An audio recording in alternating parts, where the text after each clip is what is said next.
देवी teaching 2.6 में आप सभी का स्वागत है एवं वेलकम है। तो आज है हमारी इकाई कितनी फोर्थ। आज हमारी इकाई फोर्थ चल रही है और हमारी इकाई 3 हो चुकी है, यानी 3 इकाई हो चुकी है, 4 चल रही है। और चैप्टर हमारा चलेगा आज कितना, जैसे आप देख सकते हो नीचे 8वां, यानी इसमें से एक चैप्टर हटा दिया गया है तो उसको हमने नहीं पढ़ा है, क्योंकि 2024 की जो NCERT है उसके अनुसार जो चैप्टर हमें पढ़ना है वही पढ़ेंगे। जो 2024 की NCERT में दिए गया है वही चैप्टर पढ़ेंगे, ना कि जो पिछली NCERT की हैं तो वही पढ़ेंगे। और स्टोरी वाइज, कहानी वाइज पढ़ेंगे, जिससे आपको अच्छे से समझ आए और एग्जाम में अच्छे से एग्जाम के क्वेश्चन लगा पाओ।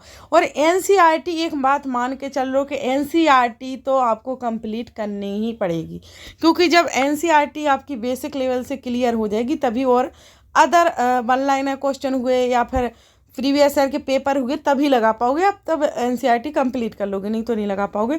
चलो आज का चैप्टर देखते हैं हम। आज का है ग्रामीण क्षेत्र में आजीविका। और हमारा गांव का प्रशासन हो चुका, नगर प्रशासन हो चुका, सरकारें हो गई, पंचायती राज हो चुकी है, विविधता हो चुकी है, सभी इस प्रकार से हमारे चैप्टर बहुत हो चुके हैं। आप सभी जाकर देख लीजिए प्ले लिस्ट में, क्योंकि इसमें से आधी पेडागोजी बनेगी। जो पॉलिटिकल साइंस पढ़ाई जा रही इसमें से आपकी आधी तो पेडागोजी ही सॉल्व हो जाएगी, ना कि आपको और कुछ पढ़ने की ज़रूरत है, क्योंकि इसी में जो जेंडर वाइज हुए, रूढ़िबद्धता हुई, इसी में से आते हैं, वो सब इसमें पढ़ाए जा रहे हैं।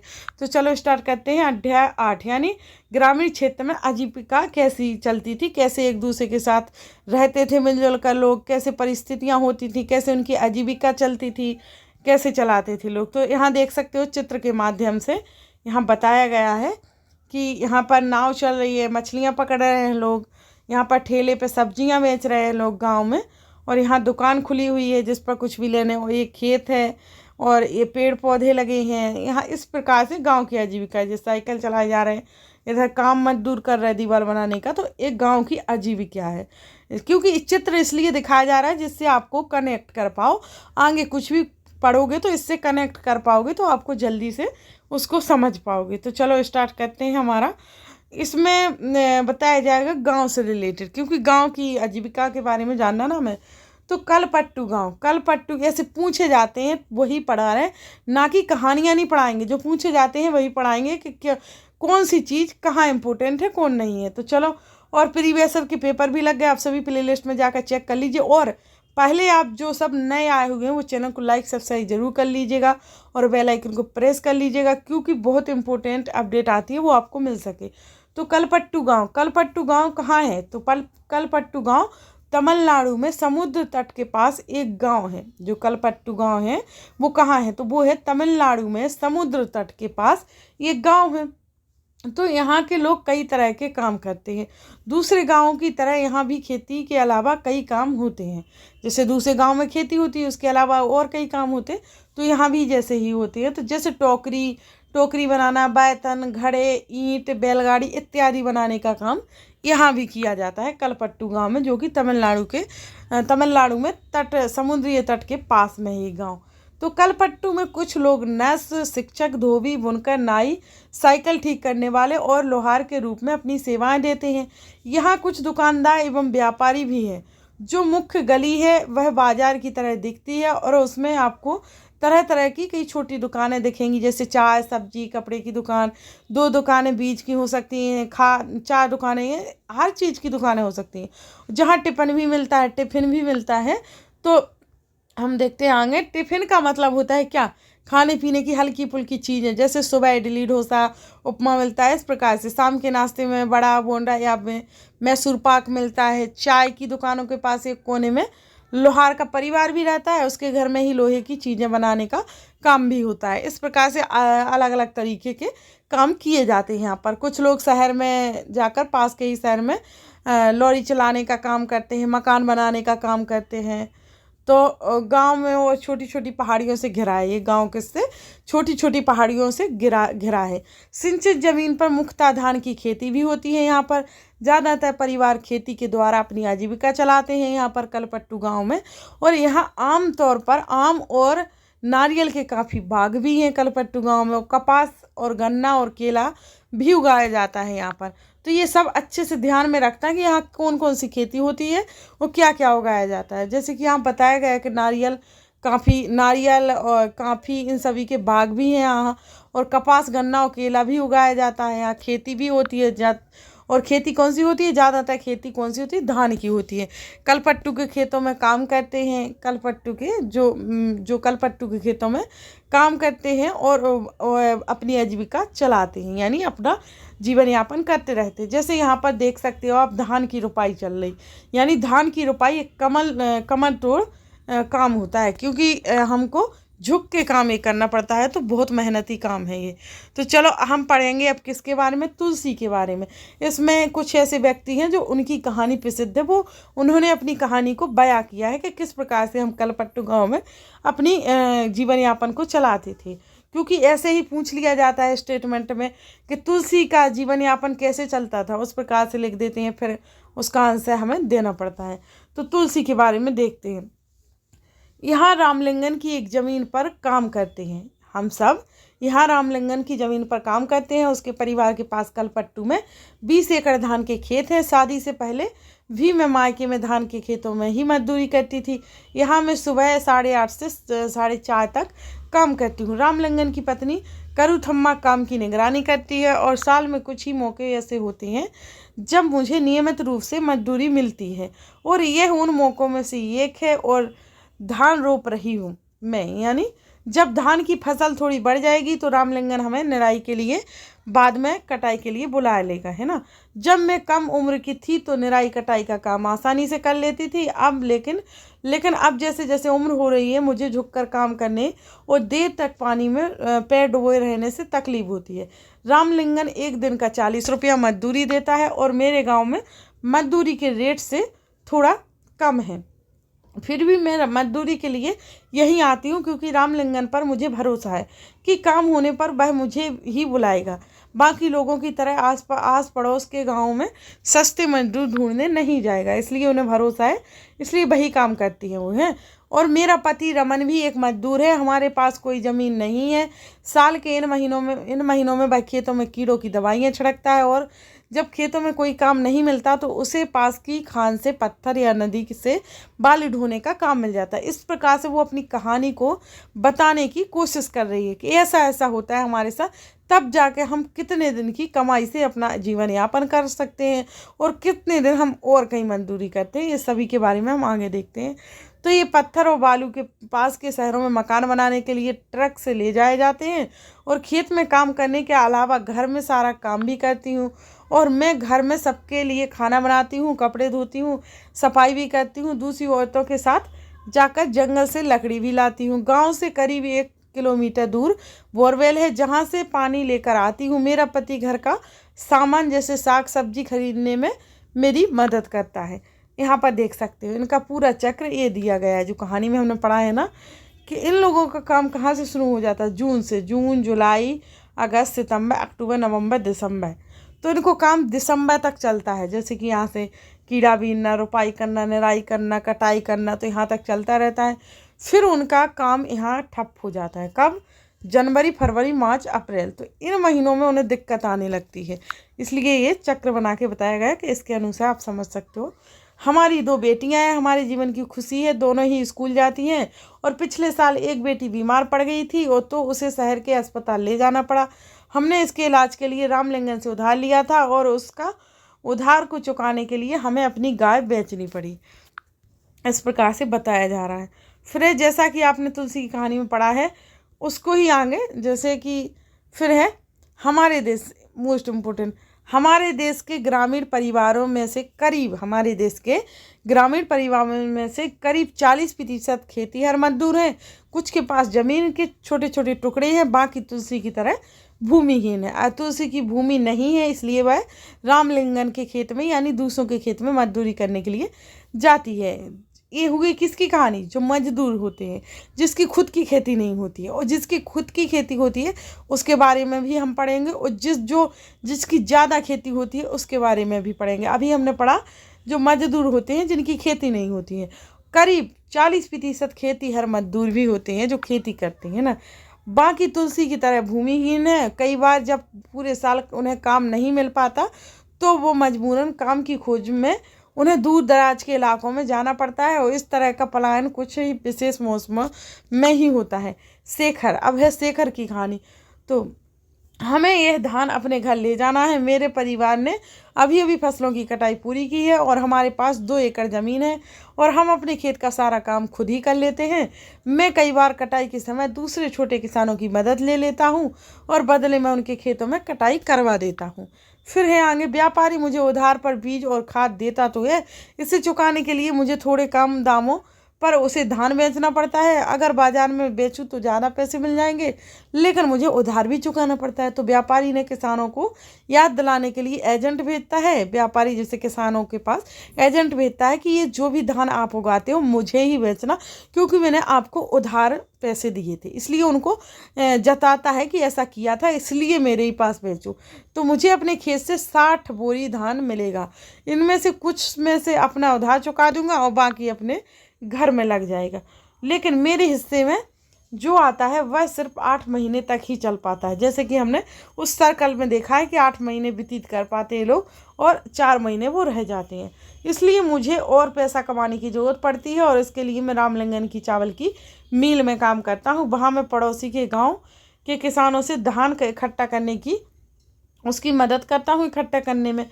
और हमारे पास एक संकर गाय भी है, उसका दूध हम यहीं की सहकारी जमीन समिति में बेच देते हैं और इससे रोज के खर्चों के लिए थोड़ा और पैसा मिल जाता है। तो इस प्रकार से ही ये किसकी कहानी, ये है शंकर की।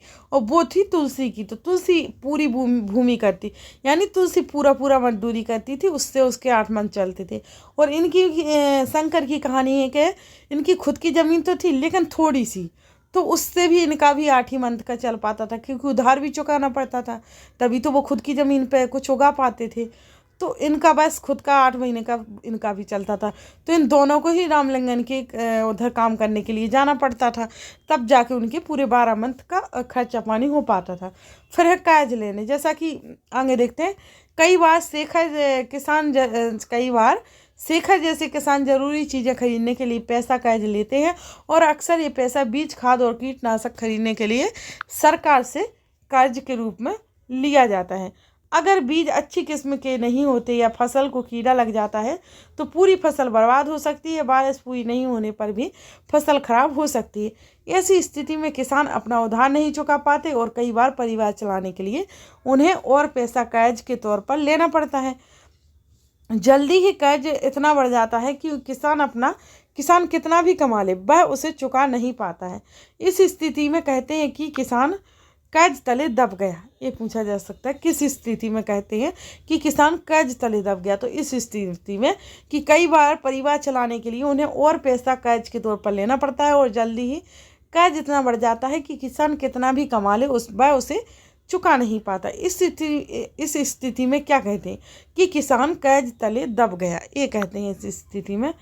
फिर हम देखते हैं कई क्षेत्रों में किसानों ने कर्ज के बोझ से दबकर आत्महत्याएं भी कर ली हैं। कई किसानों ने कर्ज के बोझ से दबकर आत्महत्याएं भी कर ली हैं। और फिर आगे देखते हैं रामलिंगन और करूथम्मा। तो ज़मीन के अलावा रामलिंगन के परिवार के पास एक चावल की मिल है। अब देखेंगे हम किसके बारे में, रामलिंगन के बारे में और करूथम्मा। तो इनके पास एक चावल की मिल भी है और बीज व कीटनाशक बेचने के लिए एक दुकान है। चावल की मिल में उन्होंने कुछ अपना पैसा यहाँ पर है लगाया और थोड़ा सरकारी बैंक से कर्ज लिया था। वे कलपट्टू और आसपास के गांव से ही धान खरीदते। मिल का चावल आसपास के शहरों के व्यापारियों को बेचा जाता है। इससे उनकी अच्छी खासी कमाई हो जाती है। इनकी इसलिए हो जाती है कि इनका जो उगता है वो तो ठीक ही है और बाकी ये खरीदते भी हैं उधारी में वो बढ़ चढ़ के दामों से, तो इनकी फ़ायदा होती रहती है। ठीक है, फिर भारत के खेतीहर मजदूर और किसान के बारे में देखते हैं हम। कलपट्टू गाँव से तुलसी की तरह के खेतीहर मजदूर हैं। जैसे कलपट्टू गांव में कौन कौन है ये बताया जा रहा। तो तुलसी की तरह खेतीहर मजदूर भी हैं और शेखर की तरह छोटे किसान भी हैं। रामलिंगन जैसे बड़े किसान भी हैं। भारत में प्रत्येक 5 ग्रामीण परिवारों में से लगभग 2 परिवार खेतीहर मजदूरों के हैं। ऐसे सभी परिवार अपनी कमाई के लिए दूसरों के खेतों पर निर्भर रहते हैं। इनमें से कई भूमिहीन हैं जिनकी भूमि नहीं है और कईयों के पास जमीन के छोटे छोटे टुकड़े भी हैं। जैसे शेखर जैसे किसान को ले तो उनकी ज़रूरतों के हिसाब से खेत बहुत ही छोटे पड़ते हैं और भारत के 80% किसानों की यही हालत है। भारत में केवल 20% किसान रामलिंगन जैसे बड़े किसानों की श्रेणी में आते हैं। बाकी ऐसे किसान गांव की अधिकतर जमीन पर खेती करते हैं। फिर आगे देखते हैं। उनकी उपज का बहुत बड़ा भाग बाजार में बेचा जाता है। कई बड़े किसानों ने अन्य काम धंधे भी शुरू कर दिए, जैसे दुकान चलाना, सूद पर पैसा देना, छोटी छोटी फैक्ट्रियां चलाना। फिर है नागालैंड की सीढ़ी नुमा खेती के बारे में। तो यह एक गांव है जिसका नाम चिजामी है, और यह नागालैंड के फेक ज़िले में है। कौन? नागालैंड की कहानी है जहाँ की खेती सीढ़ी नुमा होती है। तो वहाँ जिसका एक गांव है जिसका नाम चिजामी है, नागालैंड के फेक ज़िले में चिजामी गांव है। इस गांव में रहने वाले लोग चखे संग और समुदाय के हैं। वे सीढ़ी नुमा खेती करते हैं। इसका मतलब कि पहाड़ी की ढलाऊ जमीन को छोटे छोटे सपाट टुकड़ों में बांटा जाता है और उस जमीन को सीढ़ियों के रूप में बदल दिया जाता है। प्रत्येक सपाट टुकड़े के किनारों को ऊपर उठा देते हैं जिससे पानी भरा रहे और चावल की खेती सबसे अच्छे से हो। चिजामी के लोगों के पास अपने अपने खेत हैं, लेकिन वे इकट्ठे होकर एक दूसरे के खेतों में भी काम करते हैं और वे 6 से 8 लोगों का एक समूह बनाते हैं और इकट्ठे मिलकर पहाड़ के एक हिस्से पर घास पतवार साफ करते हैं। और जब दिन का काम खत्म हो जाता है तो सारा समूह इकट्ठे बैठकर खाना खाता है। ऐसा कई दिनों तक चलता रहता है और जब काम खत्म हो जाता है तो फिर कुछ नहीं रहता उनके पास। चलो इधर देखते हैं। इधर है हमने कल पट्टू में होने वाली खेती के बारे में पढ़ा। ग्रामीण क्षेत्रों में खेती के साथ साथ लोग जंगल की उपज और पशुओं आदि पर भी निर्भर रहते हैं। उदाहरण के लिए मध्य भारत के कुछ गांवों में खेती और जंगल की उपज दोनों ही आजीविका के महत्वपूर्ण साधन हैं। महुआ बीनने, तेंदू के पत्ते इकट्ठा करने, शहद निकालने और इन्हें व्यापारियों को बेचने जैसे काम अतिरिक्त आय में मदद करते हैं। इसी तरह सहकारी समिति को या पास के शहर के लोगों को दूध बेचना भी कई लोगों के लिए आजीविका कमाने का मुख्य साधन होता है। इस प्रकार से कई साधन ढूंढते हैं वो लोग। समुद्र तटीय इलाकों में हम देखते हैं कि पूरे के पूरे गांव मछली पकड़ने में लगे हुए हैं। और आगे है यह मछली पकड़ने वाले परिवार के बारे में थोड़ा और जानते हैं। देखो, जैसे कि मछली पकड़ने का परिवार यानी कहानी के द्वारा बताया गया है। यहाँ पर है, परिवार कलपट्टू के पास पुदुपेद नाम के गांव में रहता है। यहाँ पर देखते हैं हम इस कहानी में। देखो यहाँ देख सकते हो, इस नाव के बारे में बताएंगे। कौन सी नाव है? स्पेशल पूछी जा सकती, पेपर में पूछी जाती है। अरोड़ा और परिवेलन। पुदुपेट कलपट्टू से ज़्यादा दूर नहीं है। यहाँ लोग मछली पकड़कर अपनी आजीविका चलाते हैं और उनके घर समुद्र के पास होते हैं और वहाँ चारों ओर जाल और केटामरेन मछुआरों की खास छोटी एक नाव भी होती है। मोस्ट इम्पोर्टेंट, एक मछुआरों की खास तरह की छोटी नाव होती है जिसे केटामरेन कहा जाता है। और पुदुपेट कहाँ है? कलपट्टू से थोड़े ही दूर है, पास ही में थोड़े दूर। तो केटामरेन कहते हैं छोटी एक नाव को मछुआरों की। ये मोस्ट इम्पोर्टेंट एक यही था। और यहाँ पर देख सकते हो स्थानीय बाजार में मछलियाँ बेचती हुई महिलाओं और मछुआरे सभी। ग्रामीण क्षेत्रों में आजीविका के साथ क्या होता है? फिर ग्रामीण क्षेत्रों में लोग अपनी आय विभिन्न तरीकों से कमाते हैं। कुछ खेती बाड़ी का काम करते हैं तो कुछ अन्य काम करके अपनी आजीविका चलाते हैं। खेती में कई तरह के काम शामिल हैं, जैसे खेत तैयार करना, रुपाई, बुवाई, निराई, कटाई। फसल अच्छी से हो सकते इसलिए हम प्रकृति पर निर्भर हैं, वो बोलते हैं। इस तरह जीवन ऋतुओं के इर्द गिर्द ही चलता रहता है। बुवाई और कटाई के समय लोग काफ़ी व्यस्त रहते हैं और दूसरे समय काम का बोझ कम रहता है। दूसरे समय और खेती के टाइम पे बहुत ज़्यादा बढ़ जाता है। देश के अलग अलग क्षेत्रों में ग्रामीण लोग अलग अलग तरह की फसलें उगाते हैं और फिर भी हम उनके जीवन की परिस्थितियों में और उनकी समस्याओं में काफ़ी समानता पाते हैं। लोग कैसे ज़िंदगी बसर करते हैं और कितना समय कमा पाते हैं, तो इस तरह इस बात पर निर्भर है कि वे जिस ज़मीन को जोतते हैं वह कैसी है। इस पर निर्भर होता है कि वो कितना कमा सकेंगे। कई लोग उस ज़मीन पर मजदूरों के रूप में निर्भर कर देते हैं। तो ज़्यादातर किसान अपनी ज़रूरतों को पूरा करने और बाज़ार में बेचने के लिए फसलें भी उगाते हैं उस ज़मीन से। फिर हमारा कुछ किसानों को अपनी फसल उन व्यापारियों को बेचनी पड़ती है जिनसे वे पैसा उधार लेते हैं। गुजर बसर करने के लिए कई परिवारों को काम की खातिर उधार लेना पड़ता है या फिर तब लेना पड़ता है जब उनके पास कोई काम नहीं रहता। ग्रामीण क्षेत्रों में कुछ परिवार ऐसे हैं जो बड़ी बड़ी ज़मीनों, व्यापार और अन्य काम धंधों पर फल फूल रहे हैं। फिर भी ज़्यादातर छोटे किसानों, खेतीहर मजदूरों और मछली पकड़ने वाले परिवारों और गांव में हस्तशिल्प का काम करने वाले लोगों को पूरे साल रोजगार नहीं मिल पाता है।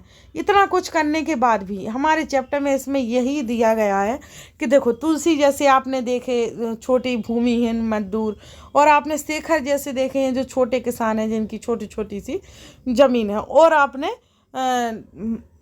उनको भी देखा, क्या नाम था, लिंगम, तो उसको भी देखा। तो उनकी आपने पता है कि उनके पास एक खेती थी, नील की फैक्ट्री थी, इस प्रकार से उनके पास बहुत कुछ था। तो बड़े किसान भी हमने देखे। तो इस प्रकार से किसानों में डिफरेंट होता है। और मोस्ट इम्पोर्टेंट यहाँ आपने देख ही लिया कि पुदुपेट क्या है, पर कलपट्टू से ज़्यादा दूर नहीं है, पास ही में। और एक केटामरेन नाव होती है इनकी छोटी सी, जिससे ये क्या करते हैं, अपनी मछलियाँ पकड़ने का कार्य करते हैं। तो इस प्रकार से हमारी आज की क्लासेस यहीं तक है, समाप्त हो गई है। और कल की क्लास कल स्टार्ट करेंगे। तो ऐसा अपडेट कहानी वाइज आप डेली सीख करते रहो, क्योंकि एग्ज़ाम आने वाला है। जुलाई अगस्त में आपका एग्ज़ाम है, तो अभी से आप तैयारी पूरी कंप्लीट शुरू कर दोगे तो तब तक हो जाएगी। तो आप आराम से प्रीवियस ईयर के पेपर लगा के और एग्ज़ाम दे पाओगे। तो चलो, जिसने लाइक सब्सक्राइब नहीं किया कर दीजिए, बेल आइकन को प्रेस कर लीजिएगा, क्योंकि आपको एक लाइक सब्सक्राइब करने से कुछ नहीं जाएगा, आपको कंटेंट ही और अच्छा प्रोवाइड किया जाएगा। चलो, आज क्लास यहीं समाप्त करते हैं। Thanks for watching video.